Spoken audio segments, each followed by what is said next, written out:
Hey everyone, it's Amanda with My Life My Way. I just wanted to let you guys know how we're doing. Today's Sunday, so tomorrow will be exactly a week since we found out that there was no heart rate on our baby. It's been a rough week. We spent a lot of time with just the two of us. He and I sort of took the week off work, which was really nice. We spent some time with some close family. I spent some time with some close friends too that have also miscarried before, which was kind of nice to be just in a room with other women who totally get me and what we're going through. Um, if anything's, if I've learned anything through this process, it's that I married the right man. My husband has been phenomenal through this entire ordeal. He just held me whenever I fell apart. He never made me feel inadequate or inappropriate for crying. He just was there for me. Just very quiet. You know, he didn't make any demands while he was at it. He just held me while I cried it out and then made me laugh again, which is just what he does. And part of the reason I love him so much. I'm starting to feel a little better. But today he went back to work and he works out of town. So he's 4.5 hours or leaving for a 4.5 hour drive to go back to work today. So that was a little hard. I cried over that. I haven't cried over him leaving to go back to work since he first started doing this a couple years ago. It's been kind of a rough one, but I'm over it. I'm showered. I'm ready to go for the day. I can go get my stuff done now. There'll be times over the next few weeks, few months, even few years where, tiny little pockets of grief show up and I cry about it again. And I think that's to be expected. I don't think that's anything that I can really judge myself about. I know we do want to move forward. I know we do want to try for another baby. But for right now, we're just going to take a little time for ourselves. I am going to start tracking ovulation again this cycle, and it's not really for fertility reasons so much as just knowing when our next AF is going to show up. For any time that you're doing fertility treatments, everything has to do when your AF arrives, and because I'm PCOS, I'm sort of all over the map.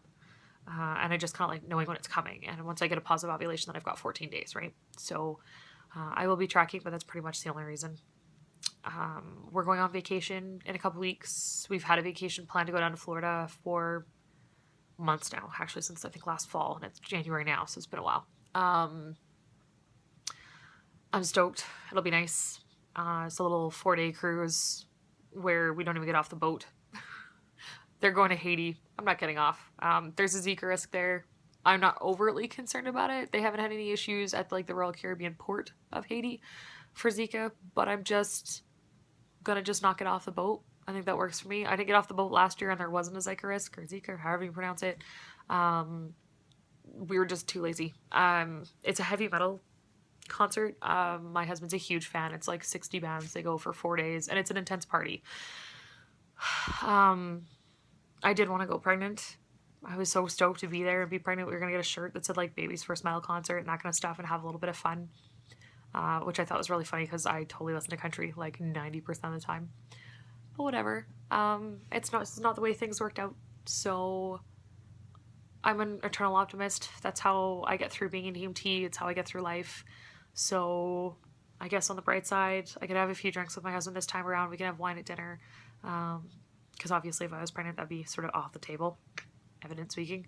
And I'm also going to dye my hair. You can't bleach your hair while you're pregnant and do fun things with the hair colors. I've never done anything wild and unique, so I kind of want to do something this time around to at least pull a bright side out, because there's not a whole lot of bright sides to miscarrying. Like none of them. But I'm an optimist, and that's the way I look at the world.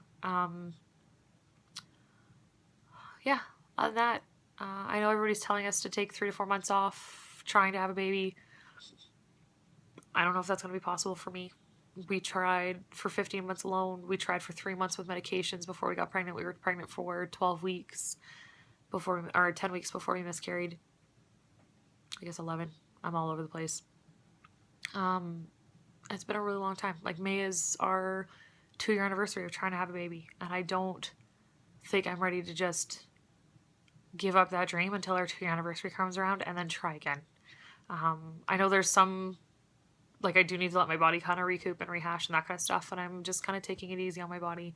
I think I am going to go back to work this week. I have a first aid class that's scheduled that I'm going to go teach, and I'm going to pick up some ambulance shifts as well. Just to kind of put a little bit of routine back in my day, put a little bit of enjoyment back in my day. I really do enjoy my job and what I do, so that's kind of nice. And the people that I work with are amazing. So that'll be kind of nice to go back to. And on that, we're just kind of taking it one day at a time. We are not going to name the baby. We decided not to. For some reason in my head, it makes me feel better knowing I lost an embryo rather than a fetus, because at 8 weeks, 3 days, it's still technically an embryo, not a fetus yet. It doesn't become a fetus till 10 weeks. And although I carried till 11 weeks, he died at 8 weeks, 3 days. But yeah, we're not going to do any kind of, balloon releasing ceremony or anything like that. For me personally, I think that's just, for the amount of time and effort it would take into planning something like that, and the length of time it would take to do something like that, I think for me that would just be holding on to the grief. And at this point, I need to let some of that go. I just need to get back to being who I am again. And be a little bit gentler to my heart. So next summer, I talked to my husband, or this summer maybe. Sorry, I lied. This summer, when we find our garden again, because I live in Canada and there's a lot of snow outside and it's minus bejesus outside. Normally, actually, it's like above 0 today. So it's above freezing, which is kind of amazing. But you still can't find my garden. So this summer, when we find the garden, I'm going to get a little angel statue, put it in the garden with the little forget-me-not flowers that the early pregnancy loss clinic gave us. As just kind of a bit of a tribute. And I think that's really all I want to do. For my own heart, that's really all I needed. I know there are lots of other wonderful things that other women and other families have done. I just don't think they're for me. And I think in a situation like this, you have to do what works best for you, not just what everybody else does. So if you're also in the same boat, you're watching this video because you've also miscarried, just be gentle to yourself. Do what you need to do to move past it. Take the time, grieve, but you need to find who you are again. I find sometimes that this process and the grief process can really cause you to lose who you are, and it doesn't matter what you're grieving for. But you need to do what's in your heart that needs to be done. And that's kind of what we're doing right now. Thank you guys for the love and the support that we've received from our YouTube family, and all our followers. Friends on the infertility pages have been wonderfully kind, and offered up a lot of support and kind words. And our own families, my in-laws, they've been absolutely amazing. I don't think there's anything better that we could have asked for a support system. Other than that, I'll keep you guys posted. Next week's going to be a little rough. On Saturday is my sister-in-law's bridal shower. I'm happy for her. I'm stoked they're having their baby. But it's going to be a rough day. I'm going to give it till Friday to decide if I'm going to go or not. Nobody in my family, including her, is going to be really concerned if I just give the present to another family member to take with them, and I just don't go. They'd all understand. No, I don't think anybody would even bat an eye. I get a message later from my sister-in-law asking if I was okay and if I needed anything.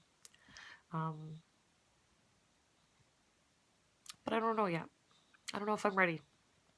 So we'll see. Yeah, I'll let you guys know how next week goes. I'll keep you guys posted. And we'll talk to you guys later. Bye.